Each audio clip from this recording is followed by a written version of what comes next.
Nabrak global Zilong yang sombong, kena comeback langsung diem. Lu lihat tuh kelakuan dia, recall mulu dari tadi. Sumpah gue kesel banget. Dan lewat satu momen ini gue berhasil nge-epic comebackin dan ngebales kesombongan dia yang tadi. Langsung gue shutdown semuanya guys.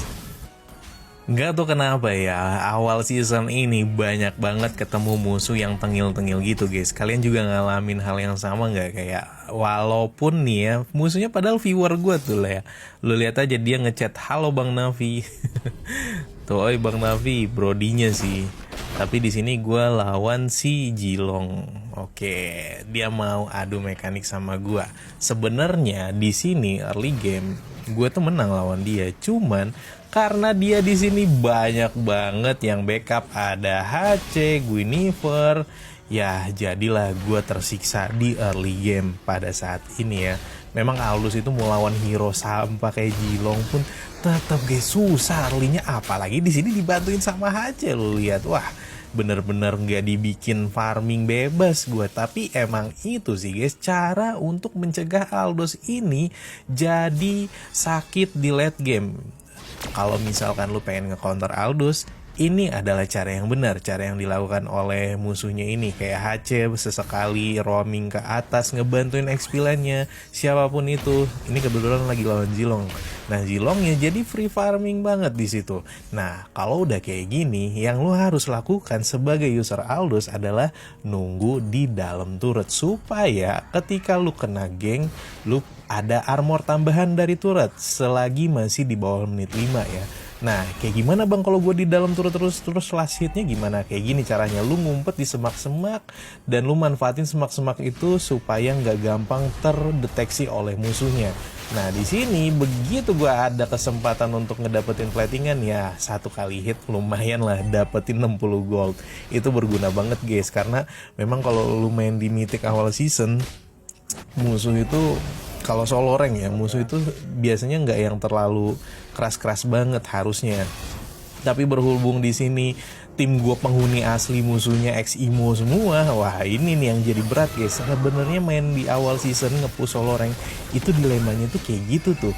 Kita nih ya sebagai ex Mythic Imo selalu dapet partian yang penghuni Mythic Maui asli. Itu sering banget, sementara yang jadi lawannya Mythic Immortal ex Imo semua. Nah, kalian lihat di sini guys, gue di all in bener sama dua orang ini. Nggak cuman dua orang itu, Guinevere-nya ikut-ikutan. Sebenarnya di sini gue berhasil ngedapetin outplay dari Zilongnya, tapi lu lihat Guinevere-nya sampai flicker cuman buat ngedapetin gue, sampai dia rela-relain kena shutdown. Ya udahlah, gue langsung pindah laning ke bawah. Nggak taunya Guinevere sama Chow udah siap nyergap gue di bawah. Wah, kalian lihat di situ guys, musuh udah ngedapetin 17 poin kill. Ini sih udah bukan ke pressure lagi ya, tapi udah kebantai banget nih di early game-nya ya. Gimana nggak kebantai? Lu lihat aja di situ Estes Layla dari draft pick-nya aja udah ngaco banget. Aduh, emang sih ya guys ya, kalau misalkan lu nekat solo rank awal season pasti ketemunya timnya nggak jelas semua bro. Coba lu tulis di kolom komentar dah, kalian yang pejuang solo rank ngerasain hal yang sama nggak? Cuman diri kita satu-satunya yang bisa nge-comebackin ini. Jadi kalau misalkan lu nggak ngerti cara keluar dari tekanan gitu ya, misalkan kayak contohnya di game gue ini lagi bener-bener tertekan banget, solusinya adalah berhenti untuk team fight atau war, lanjutin farming. Kayak gini guys, mereka kan lagi ada di atas tuh di minimap, gue inisiatif untuk ke bawah, walaupun nanti gue bakal memancing dari mereka pasti ada satu orang yang ke bawah. Di sini HC-nya yang ke bawah, tapi nggak apa-apa, cuek aja. Yang penting amunisi lu udah siap. Kalau misalkan di ganking ini, gue di ganking lagi nih berdua nih. Wah gila bro, bener-bener gak dikasih kesempatan untuk farming. Daripada gue mati sia-sia, ya udahlah gue pakai flicker gue untuk ngekill Hellcat-nya. Setidaknya dapat poin kill tambahan, dapat gold tambahan, dan bisa jadi item lebih cepat lah. Oke, mereka berhasil ngedapetin lore. Di sini mau nggak mau gue harus main bertahan ya. Kayak tadi offset, gue langsung diparanin sama HC-nya. Malah mereka itu mobilitasnya kencang-kencang semua. HC, Harley, Guinevere, hero-hero loncat-loncat. Jadi gampang banget buat ngejar bro. Kalau lu pengen main split push sih, solusi gue emang harus jauh banget jaraknya dari mereka.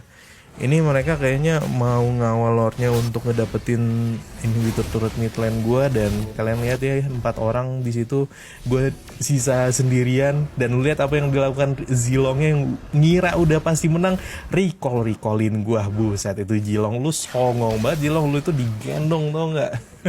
Songong banget ya guys. Aduh, nanti gue bakalan lihat kayak gimana cara gue ngakalin atau ngemakroin mereka guys. Yang penting di sini kita defend dulu lah ya. Harley-nya coba untuk ngepoking gue di situ. Dia selagi ada Estes di dekat gue sih lumayan terbantu cuy. Cuman Estesnya di sini dia nempelnya Layla doang masalahnya. Dia kayaknya party deh. Tuh, gue tuh sering kayak gitu cuy. Gue solo rank nih, dapat musuhnya yang party. Masalahnya partian yang di tim gue itu partiannya geblek-geblek. Sementara musuh partian trionya itu jago-jago dan ex-imo. Gue bingung dah, sistem matchmaking Muntun ini makin hari makin gak masuk akal bro. Maksud gue ya harusnya lu bisa lah ngatur kayak yang berdasarkan win rate gitu ya. Kalau misalkan win rate 70% ya ketemuinnya sama win rate-nya yang 70% juga dong. Kalau yang misalkan win rate-nya 50% ya ketemunya sama musuhnya 50%. Jadi seimbang musuhnya sama tim, sama-sama seimbang skillnya. Ini enggak guys. Lu bayangin aja cok. Ini tim gua mitiknya mitik Maui penghuni asli, musuhnya ex-imo yang punya win rate 80%-an. Aduh, capek banget solo rank. Kapan gue tuh berharap gitu ya kalau misalkan rank solo sama rank party itu dibedain gitu loh, supaya ya yang solo ya berusaha keras dengan rank solonya gitu loh, dibedain rank tiernya. Jadi kalau misalkan lu mitiknya mitik party lebih. Nah di sini nih, bentar guys, di sini nih gue nge-outplay. Gue pura-pura nge-charge supaya si brodinya nge-skill 2 atau nge-stun gue, dan baru gue mainin flicker gue. Dapat 2 shutdown dan langsung kaya cuy.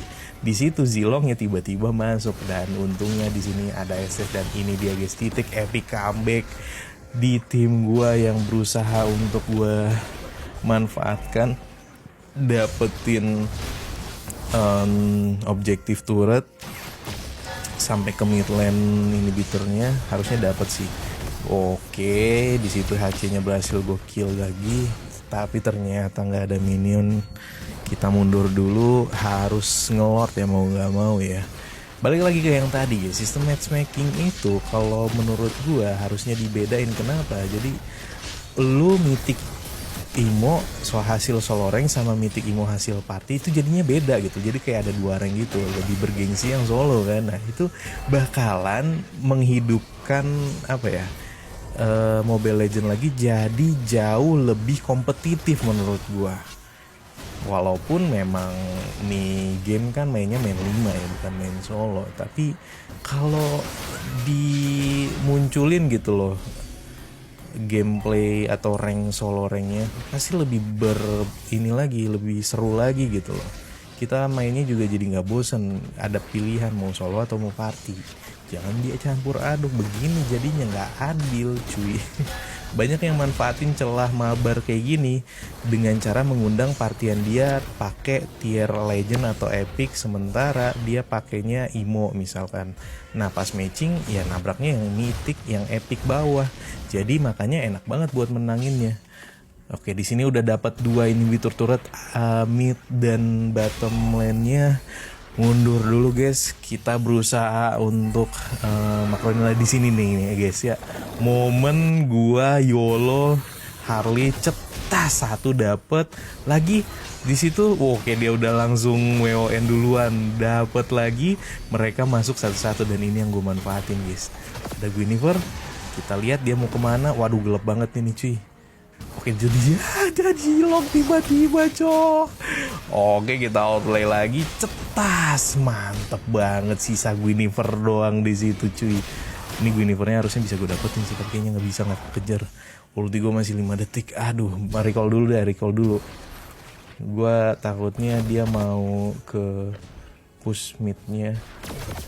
Oke, dia masih loncat, gue tungguin dia loncat guys. Dia udah nggak ada skill 2 harusnya, tapi gue nggak tahu dia udah filter atau belum. Kayaknya Oh, boleh dimanfaatin Winter. Tapi bro, jangan bilang gua global Aldous kalau gua nggak bisa nge-outplay lu. Berhasil di epic outplay lagi. Wah, ini sih jadi seru guys. Gamenya lu lihat aja tadi. Awal game tuh disiksa-siksa sama Jilong, HC dan Gwyn. Late game kita siksa balik. Ini kayak berasa gua berjuang sendirian. STS-nya coba dia nempel gua guys. Berasa banget enaknya di heal sama Estes kalau udah late game kayak gini. Oke, kita ulti. Jilongnya yang tadi sombong songong ini bro, cetas, mampus lu. Oke, langsung di follow up di situ sama ulti Ode tanah rata, mampus lu. Jadi free lord di sini ya. Objektif dulu. Jangan terlalu terburu-buru bro. Santai dulu. Kita tadi kan di recallin. Nah, gue nggak akan bales si recallnya dia. Oke, santai, kalem. Kita reset lagi guys. Ulti, let's go. Kita mau kemana? Kita mau ke mid lane bisa kali ini. Wah, ini harus end sih. Kalau nggak end gawat ini guys. Oke, kita dempet berlima aja biar dapat ultinya Estes. Waduh, kena 3 cuy, Guinevere-nya ngeri banget. Tenang aja, kita fokus base. Pokoknya base-nya aja. Dan ya epic comeback, mampus lu. Recall banyakin. Jilong. Untung bukan Jilong King Enong lu. Kalau Jilong King Enong sih nggak mungkin segeblek itu mainnya ya kan. Ini geblek banget main Jilong. Thank you buat kalian semua yang udah nonton. Dan jangan lupa kalian suka konten gue, diklik tombol like dan follow-nya. Sampai ketemu di konten gue selanjutnya. Bye bye guys.